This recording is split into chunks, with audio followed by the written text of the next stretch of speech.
I really need to mow my yard, but you better have some of them muck boots or whatever to walk through my yard right now because it's standing water. Okay.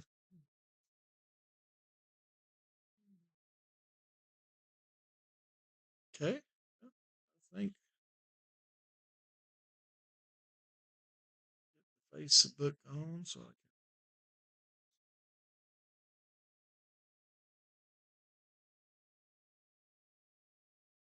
Yesterday was a good day though. I mean, we had a lot of people that weren't there, and yet we still had a really good attendance.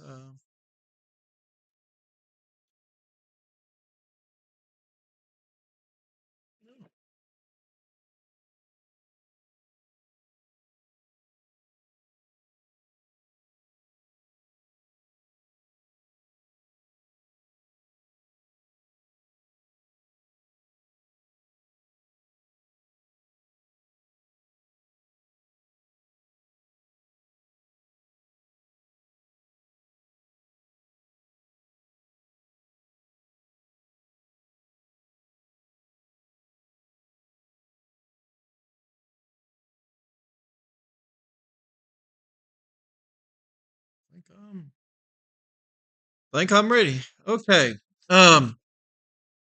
Wouldn't turn to Second Chronicles 25,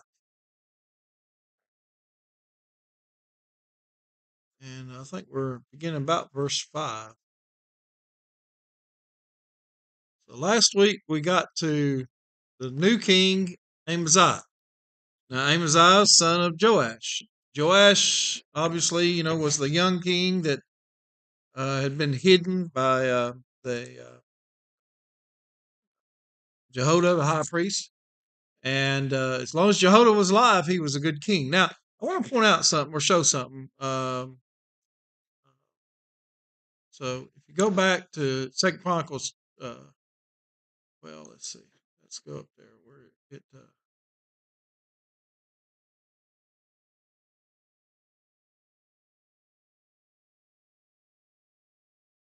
First I was looking.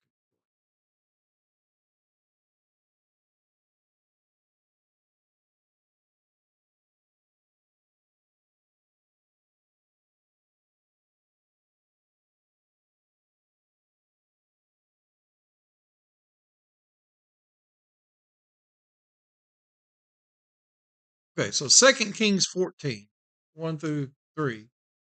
Um,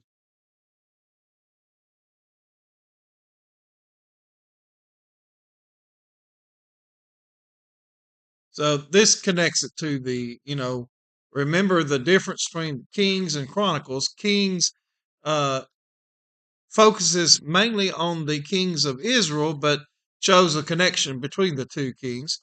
Sometimes Chronicles does too as well, but Chronicles focuses on the kings of Judah, the sons of David. So we get some other sides of it. Typically, Chronicles will go in more detail on the southern kings, and Kings will go into more detail on the northern kings. But Kings 14:1, it says, in the second year of Joash, the son of Joahaz. Now, this is king of Israel. So, it's easy to get these people uh, confused when they have the same name or similar names. It says Amaziah, son of Joash, king of Judah. So this is a different Joash, king of Judah, who we were talking about, began to reign. He was 25 years old, exact same thing the Chronicles account says. When he began to reign, and he reigned 29 years in Jerusalem. His mother's name was Jehoiadin of Jerusalem. Let's see, I'm trying to look. Basically, yeah.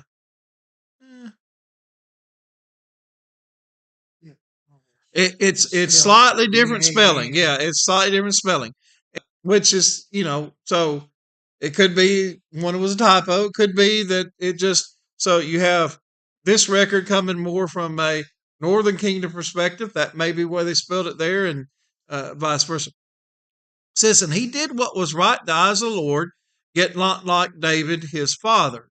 So you know, we learned that generally implies that they didn't get rid of all the high places. But it says he did. in all things as Joash his father had done. So it implies that he did good. Um, Says, but he did not, but the high places were not removed. The people still sacrificed offerings to the high places. Uh, and so what I want to point out is, so from that, what would you assume from Amaziah? Good king, bad king?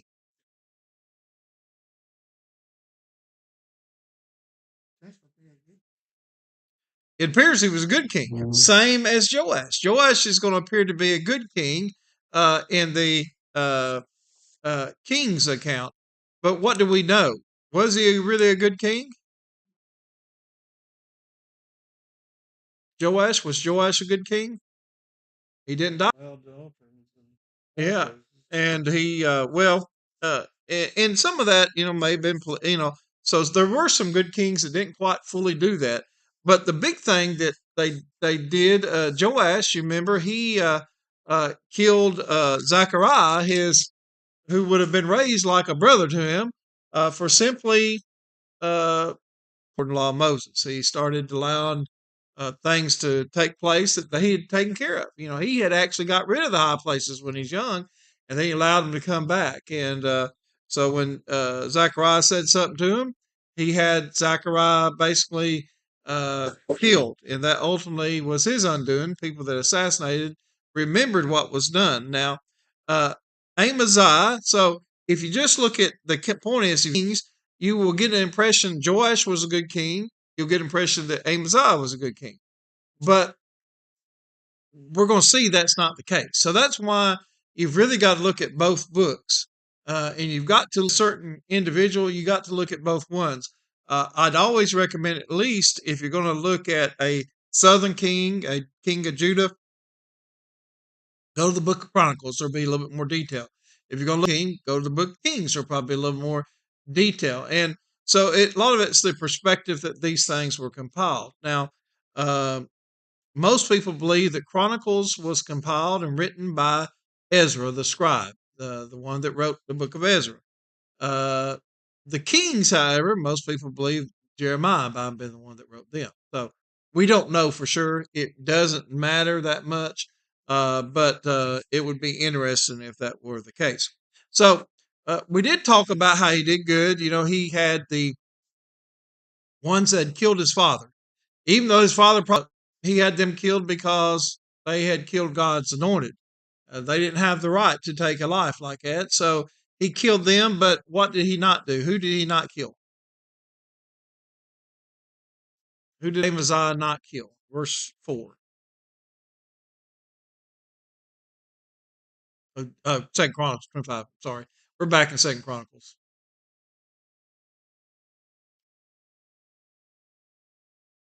Remember, Amaziah killed the servants that had killed his father, assassinated him, but he didn't kill who?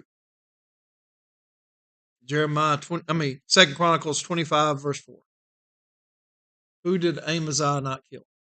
And why did he not kill them? Okay, so they're children. And why did he not kill them? We read this, it's in the law of Moses, but also Ezekiel 18.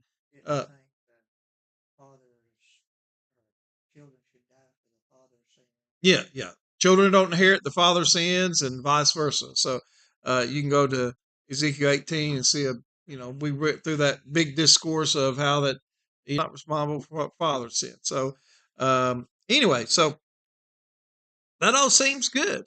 It seems like, he's got some good head on his shoulder. He's leaning towards what the law of Moses says, but let's just see how it turns out. In verse 5, it says, Then Amaziah assembled the men of Judah and set them by fathers' houses under commanders of thousands and of hundreds for all Judah and Benjamin. That's all the tribes that were there. Now, there were also Levites there, but Levites didn't have any land, and they were responsible for the fighting.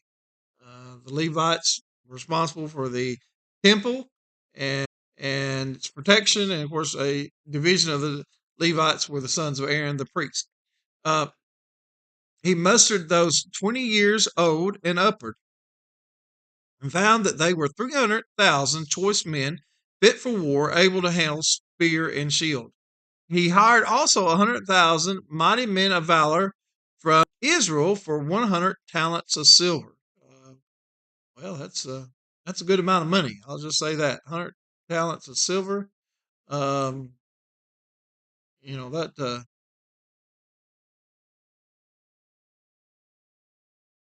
that's a good sum. That's 100,000 men. Yeah, yeah, and yeah. So it's a good sum of money. But a man of God came and to him and said, "O king from Israel, there's too many Ephraimites, and apparently they were not good people. They apparently were idolaters and other things at this time, and so he's worried about what? What is what is Amaziah worried about in this deal? What does he question God about? Not whether God can do things or not. He's worried about what? The 100 talents of silver. That's a lot of money, Lord. I can't just, you know, not get anything for it.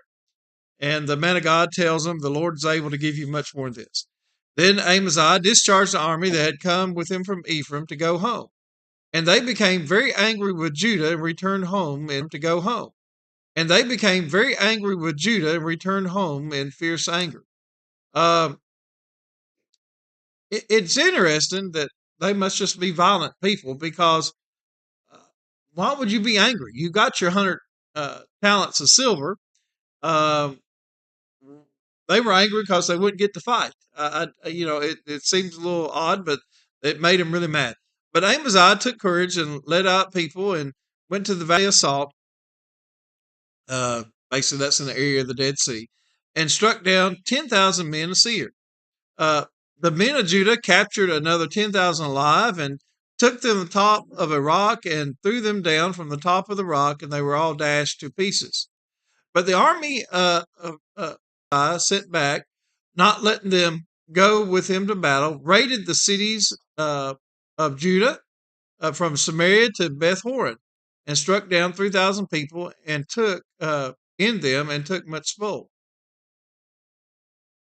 Verse 14, after Amaziah came from striking down the Edomites, he brought the gods of the men of Seir. Doesn't sound like a good idea. And set them up as his gods and worshiped them. Now, does this make any sense at all to us, making offerings to them? So, why was he successful in battle? Who was with him? God be struck down. So the prophet stopped, but said, I know that God has determined to destroy you because you have done this and have not listened to my counsel. So, a little bit of arrogance here. He's feeling like, okay, I won this battle. I won it with less people than I thought I'd have to. And I've taken their spoils, I've taken their gods, and I'm going to set up my God. And then this prophet comes to him and says, questions him. He says, who made you one of my counselors, in essence? I didn't ask for your opinion. And it kind of even threatens to struck down the prophet.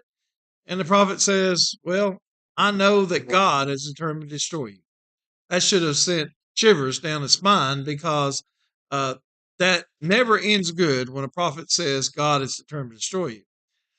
Then Amaziah, king of Judah, took counsel and sent to Joash, the son of Jehoahaz, the son of Jehu, king of Israel, saying, come, let us look one another in the.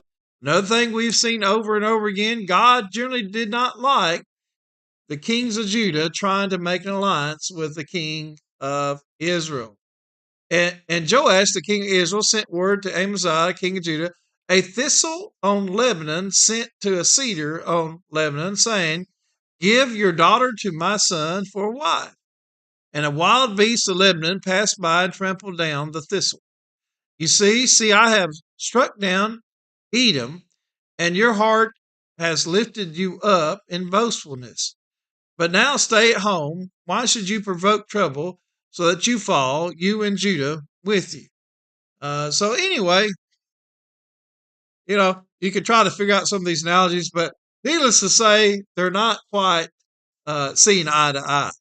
You say, "See, I have struck down Edom, and your heart is lifted up boastfully. But now stay home. Why should you vote fall?" So Judah with you. But Amaziah, well, he's a little stubborn, would not listen, for it was of God, in order that he might give them into the hand of their enemies, because they had sought the gods of Edom. So Joash, king of Israel, went up. He and Amaziah, king of Judah, faced one another in battle, Beth Shemesh, which belongs to Judah.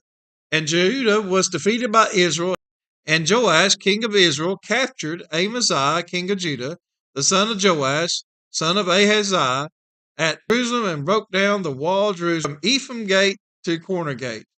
And he seized all the gold and silver and all the vessels that were found in the house of God in the care of Obed Edom. That goes all the way back to the time of David. And he seized the treasuries of the king's house, the hostages, and he returned to Samaria. And Amaziah, son of Joash, king of Judah, lived 15 years after the king of Israel. Now, the rest of the deeds of Amaziah, from the first to last, are they not written in the book of Kings of Judah and Israel? From the time when he turned away from the Lord, they made a conspiracy against Lachish, but they sent after him to Lachish and put him to death there. And they brought him upon his horse, and he was buried with his fathers in the city of David. Well, he got a better burial than his father did. But anyway, so it didn't work out well for him. He definitely was not a good king, and he got arrogant, and God used the king of Israel to punish him. Now, you're going to see that a lot in the Old Testament, where God will use even people that are. So, was Amaziah as evil as probably the king of Israel? No. Were the people of Judah as evil? No, they weren't. He used them to inflict harm on them because of what they'd done. So, now, this is no trivial thing, by the way. And I believe a lot of this starts to show the demise of Judah. Seized a wall of Jerusalem for 400 cubits. Roughly about how long is 400 cubits?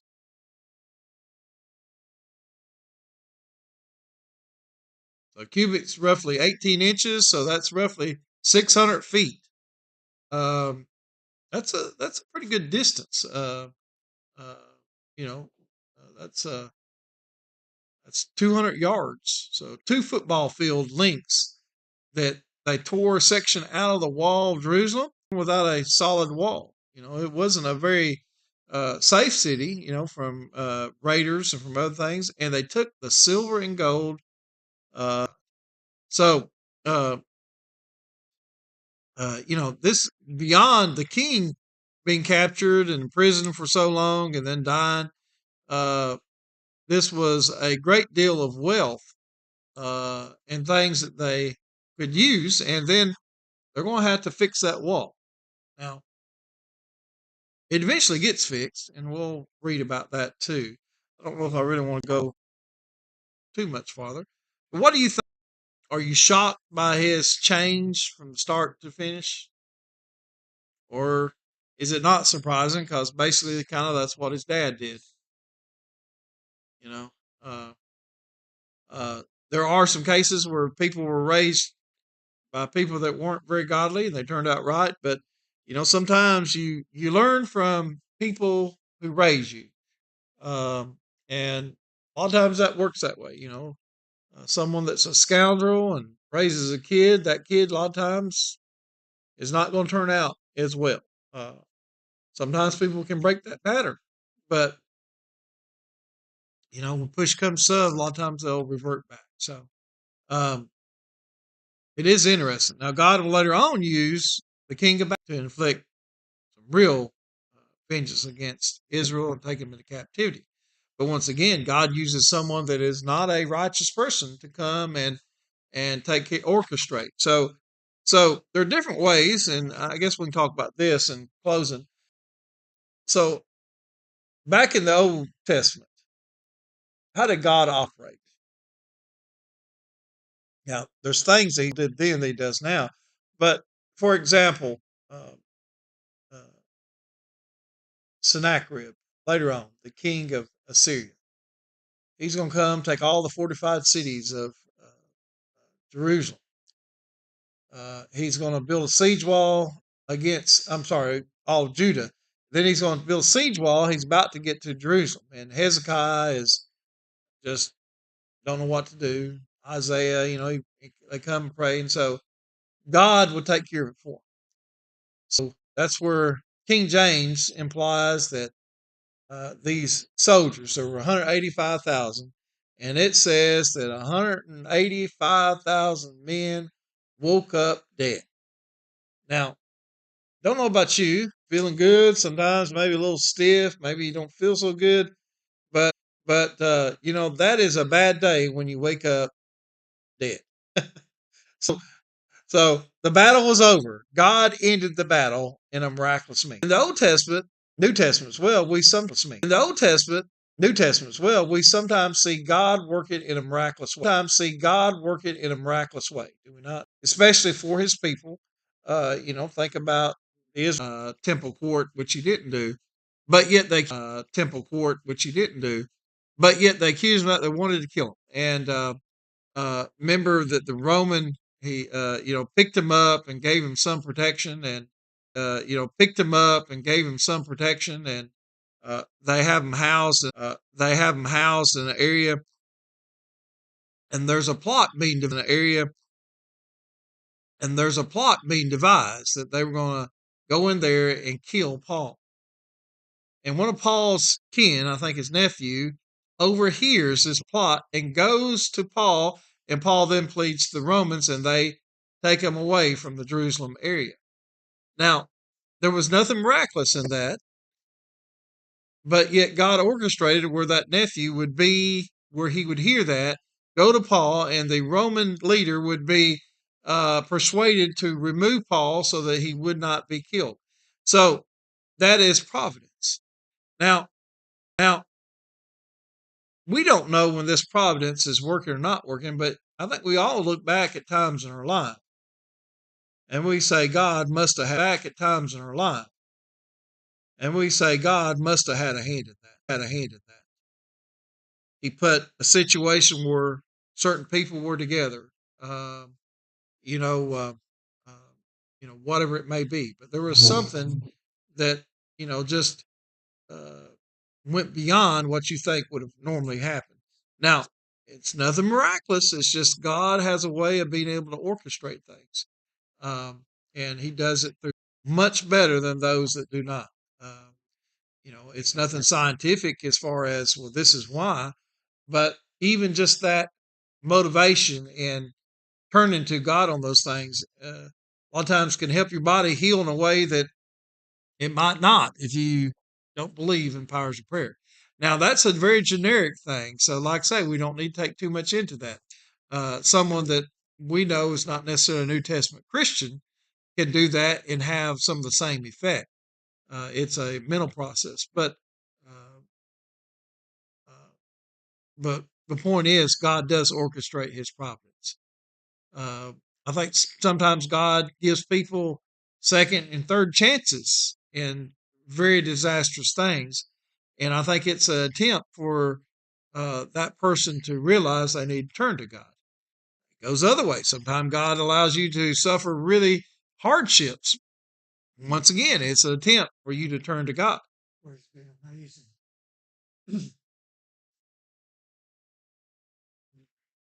One of these accounts when the nation of Israel went into battle. Mm-hmm. God had always promised He would fight their battles. Yeah. All they had to do was follow His instructions. Yep. There would be those moments where He'd have to show His army in the background, ready for battle. Yeah. Well, and you know what's interesting is as long as they were with God, God was with them, and they didn't need to worry about it. Well, even like in Amaziah, God said, "Don't take the ones from Israel," uh, and sure enough, they won the battle easily because he did what God told him to do in that. But then immediately he turns away instead of giving God the glory and credit for what had happened, instead of trusting God that whatever he was going to give him was going to be greater than that 100 talents of silver. Instead, by doing what he did, rebelling against God, he lost a lot more, including eventually his life. So it is astounding that you would think over and over. Now, uh, don't get me wrong. Sometimes the people were present when things miraculous happened. A lot of times they weren't. So the things that Amaziah, um, he may not, remembered anything. Joash when he's young thing. I don't know if Joash relayed some of the stuff that happened with him or not, but they would just been stories to people like him. He obviously didn't have a true and sincere faith. And so some of the accounts of, what the Israelites did or what, others did, like Elijah and Elisha, although Elisha was around at this time, but Elisha was stuck to the northern kingdom. So all that stuff would just been stories to him. And so he didn't take it to heart. Now, I think while that's important to us, well, yeah, but they're a little bit more spaced out than I think we sometimes realize. So we're like, well, they had all these miracles performed. Surely they should have believed the miracles. But for the most part, much of the people you read about, they actually didn't see the miracles wrought out. Do we see any of the miracles? We don't live in the age of miracles anymore, do we? So we read the Bible, we read scripture.